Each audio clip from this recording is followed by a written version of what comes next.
Hello and welcome to my channel. My name is Peter Abraham. I'm a second career registered nurse focused in the areas of advanced illnesses, typically those that would qualify for either palliative care or hospice care. Those are two separate types of services, often confused. I'm also a certified end-of-life doula through the International Doula Life Movement, an avid writer, having published well over 500 healthcare articles, an avid author, having written and published 21 books for hospice nurses, 24 for caregivers, 5 for holistic nurses, and 6 for end-of-life doulas. I'm currently working on a brand new book that's going to be the topic for today's video. If you're new to this channel, welcome. Thank you so much for taking the time to visit. In this channel, we talk about issues related to death and dying and stuff in between, such as grief and loss. We're all going to die. Shouldn't we talk about this more often? Shouldn't we be more aware of what we're all facing? It's an important topic.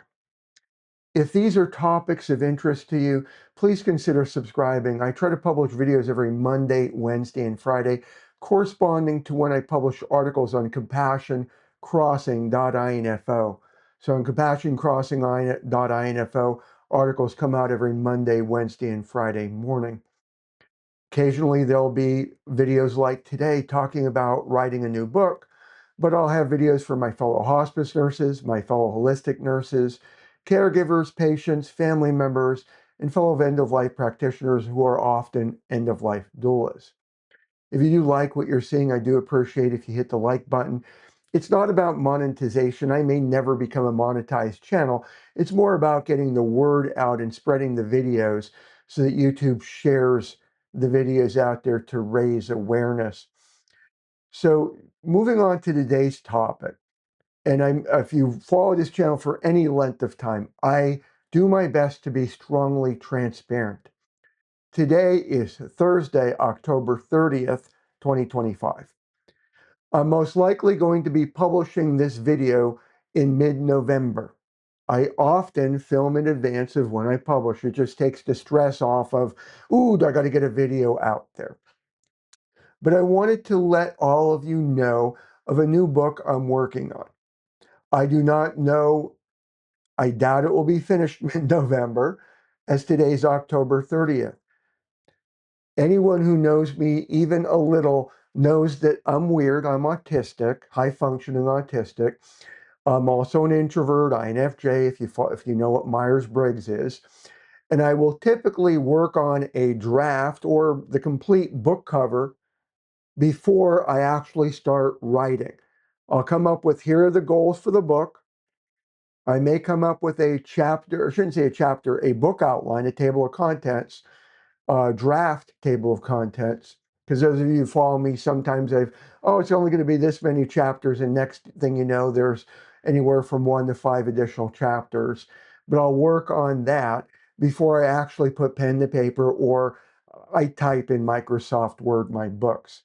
Before we go too much further on the topic, I do want to pause because this is part of when we talk about recovering grief and loss. What does that look like? I strongly believe in building resilience. And to me, there are 3 pillars for building resilience. We talk about the third on this channel as a brief rabbit trail. What are you grateful for? What are you grateful for? I believe that if you build resilience as different things happen in your life, either to you, at you, or around you, you're more likely to recover and press on if you are resilient. We have a level of resilience that we're born with, but I believe that we could build it if we habitually practice building it. And one of the components is, what are you grateful for? So for me, I'm grateful for you, even if I don't know your name, that you're spending, even if it's a minute on and off. This is nothing for me, at least to stop by. Thank you. I'm grateful for those who buy and read my books and encourage me to write new books. That's what helps me operate Compassion Crossing LLC on a sliding scale, where I do a lot for either free or low cost to help my fellow human friend, my fellow human being. And I'm grateful for my wife who encourages me, and she actually helped me when we were going over the book cover.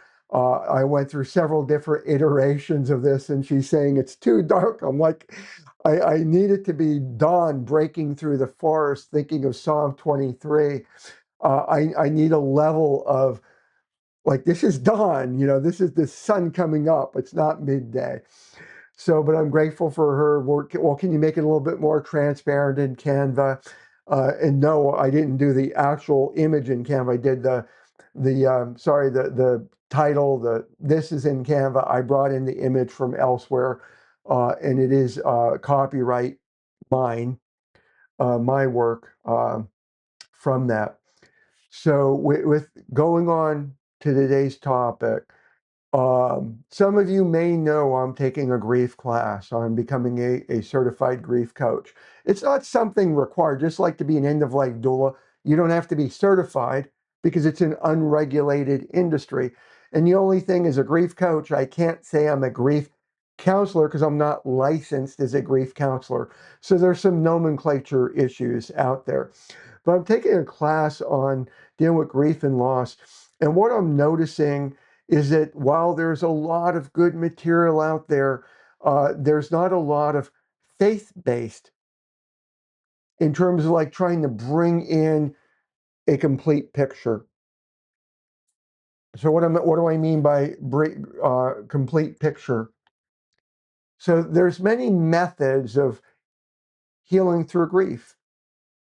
And before I go much further, and I do want to keep this video short, what does healing through grief even mean? What does it mean, integration and recovery? So from my experience in life, I'm 62, from working with others in the field of hospice and palliative care, from working through this class,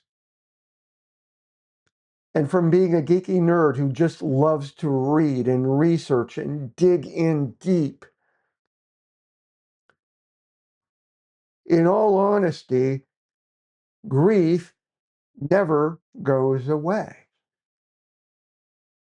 So can you say that you're healed from grief? I believe the answer is yes, but healing is not what you typically mean. If somebody has a headache and you're healed from your headache, the headache is gone. You are healed from your headache. If you have cancer, October, we're almost at the end, but October is breast cancer awareness. You're healed from cancer, the cancer's gone. You're in complete remission, not partial, you're complete. November coming up, we're talking COPD awareness, diabetes awareness, in terms of some of the awareness months out there. If you're healed from COPD, it's gone. Well, grief, in all honesty, I don't believe it ever goes away. However, I do believe you can be healed from it. Well, doesn't that sound oxymoronic?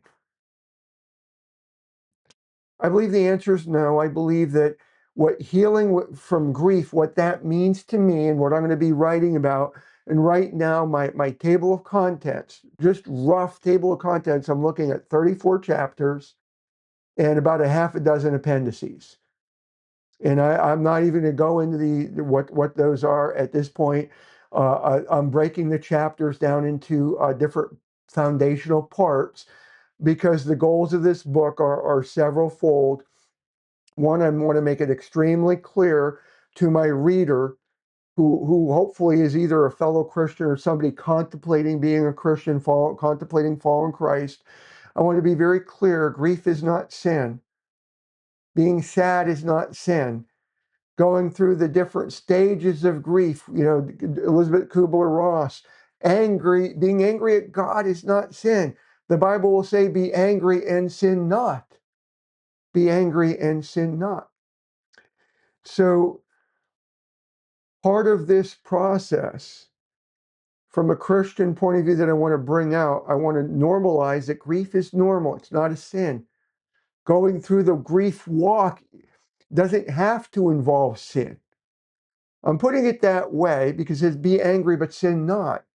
So I'm going to be writing from the perspective of you can go through this walk of grief, and what I believe is genuine healing through grief is taking that grief, that loss, that trauma. Not all trauma is grief. Trauma, if you have a traumatic event, you will grieve, but not all grieving involves traumatic events. When you're going through the healing process, it's not about burying it. It's not about getting over it. It's not really about moving on in the traditional sense. From my perspective, it's about taking those events, issues, situations, and integrating them into your walk of life in a way that honors God. That's going to be my perspective, that you can heal, you can recover, but I'm not going to tell people you're never going to experience grief ever again. You're not going to get sad or go through the anger, any of the phases ever again. I do my best not to lie to people. I do my best to be transparent with my fellow human being. So as I work on this project, and again, today's October 30th, this video is most likely going to be published mid-November. But as I work on this book and I publish different updates, be on the lookout for that. I hope to start writing tomorrow, October 31st, at least the introduction, and see how far that I get. But I want to leave you with something that came to mind today. I had an excellent Zoom call with 𝐁𝐎𝐒. Now, 𝐁𝐎𝐒, he's a young gentleman. Gary, if you're watching this, I really admire, appreciate you. He's a fellow follower of Christ Jesus. He's the creator, inventor, whatever words you want to use, of Muriel Life. It's a way to have a lifelong mural, a legacy. I wrote about him in my Crafting Meaningful Legacy books for end-of-life doulas. And we had a catch-up call. And it was mainly about Muriel Life. And, you know, he's working with some hospices and some other projects out there. Okay, I'm getting there. He asked me about a verse of the Bible. Since this is a Christian-based book, I felt this is going to be fitting, because my goal in this book is for every chapter to have several meaningful verses. And he asked me, Peter, what do I think of Ecclesiastes chapter 7, verse 2? It is better to go to a house of mourning. Now, I'm reading from the New American Standard Bible, but in my experience, the overwhelming majority of the versions out there, not all, will mean about the same thing. Before I read much further, I know I'm going in a little circle of a rabbit trail. Bear with me. They'll mean about the same thing.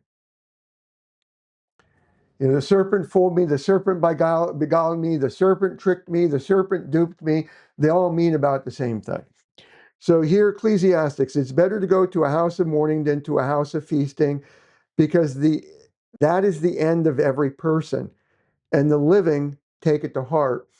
And when Gary and I were talking, I said, in order to put this in perspective, context always matters. Context always matters. I like the NASB because at the beginning it actually puts in, a section heading. This is about wisdom and foolishness contrasted. What is wise, what is foolish, contrasted. A good name is better than good oil, and the day of one's death is better than the day of one's birth. Then it leads into it's good to go to a house of mourning. Well, if you think about it, life is sacred. So that birth matters. Life starts at conception according to science in the Bible. But we don't have a good name at birth. We're given a name, like Jacob was given a name when he was born. For any of you, my fellow Christians, Jacob had his hand on the heel of Esau, his brother. He came out second, and they called him Jacob because in Hebrew the names have meanings. And Jacob was like, "You dirty, filthy thief. You're trying to steal your brother's birthright from the very conception." Well, not conception, the birthing process. But when Jacob wrestled with God or an angel, depending on your point of view, he was named Israel. He got a better name than the name he was born with. And so this is part of the process.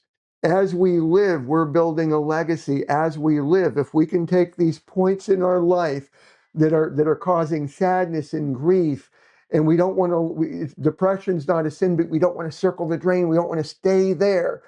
If we can integrate that into our daily walk with Christ Jesus, we can have moments of joy, happiness, productivity, and be a blessing to others. Jesus called us to be a light and salt of this earth. That means we have to be out there. So I do want to keep this video short. We're on the landing script. I thank you for your time. If you have any questions, feel free to comment below. I thank you. Take care. God bless.